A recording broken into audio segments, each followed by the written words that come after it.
السلام علیکم ورحمۃ اللہ وبرکاتہ۔ ناظرین سامعین، عید بالکل قریب ہے۔ ایک ساتھی نے بہت ہی اہم سوال کیا ہے۔ ان کا سوال یہ ہے کہ عید کے دن روزہ رکھنا کیسا ہے؟ عام طور پہ دیکھا گیا کہ خاص طور سے مستورات عید کے دن آدھے دن کا روزہ رکھتی ہیں۔ تو کیا یہ روزہ رکھنا درست ہے، جائز ہے؟ اسلام نے، شریعت نے اس کی اجازت دی ہے اور یہ روزہ رکھنے پہ ثواب ملتا ہے؟ تو دیکھیے، اس کا جواب یہ ہے کہ اللہ تبارک و تعالی نے سال کے اندر، پورے سال میں 5 دن ایسے ہیں، 5 دن روزہ رکھنا حرام قرار دیے ہیں۔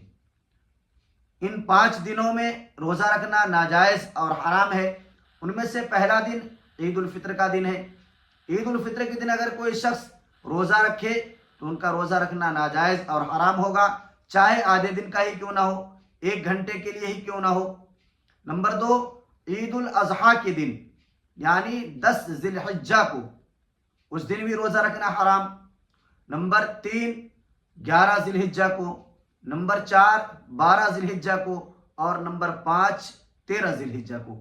یہ سال کے 5 دن ایسے ہیں، اس دن اللہ تبارک و تعالی کی طرف سے روزہ رکھنا ناجائز اور حرام ہے۔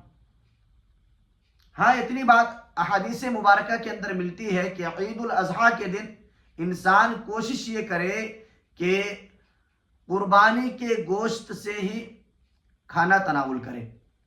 اس کا یہ مطلب نہیں کہ روزہ کی نیت کر لے اور اپنے آپ پر یہ لاگو کر لے اور یہ نیت کر لے کہ میں جب تک قربانی کا گوشت نہ کھاؤں اس وقت تک کا میرا روزہ ہے۔ استحبابی حکم ہے۔ بہتر یہ ہے کہ انسان جو ہے نماز پڑھے، نماز پڑھ کر کے آئے تو قربانی کے گوشت سے اپنا کھانا تناول شروع کرے، کھانا کھانا شروع کرے قربانی کے گوشت سے۔ اور یہ کوئی ضروری نہیں ہے، استحبابی حکم ہے، مستحب ہے، افضل ہے۔ لیکن اس دن آدھے دن کا روزہ رکھنا، روزے کی نیت سے نہ کھانا، اسلام نے، شریعت نے اس کو ناجائز قرار دیا ہے۔ ذہن میں یہ بات اچھی طرح بٹھا لیں کہ عید کے دن روزہ رکھنا چاہے آدھے دن کا ہی کیوں نہ ہو، اسلام نے، شریعت نے اس کو بے حد ناپسند کیا ہے۔ یہ اللہ کی طرف سے خوشی کا دن ہے۔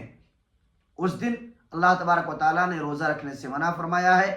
لہذا تمام بھائیوں سے درخواست کی جاتی ہے کہ ان ایام کا خاص طور سے خیال رکھیں، اور اگر آپ کے گھرانوں میں، آپ کے رشتہ دار میں اگر کوئی ایسی غلطی کر رہے ہیں تو انہیں اس غلطی سے روکنے کی کوشش کریں۔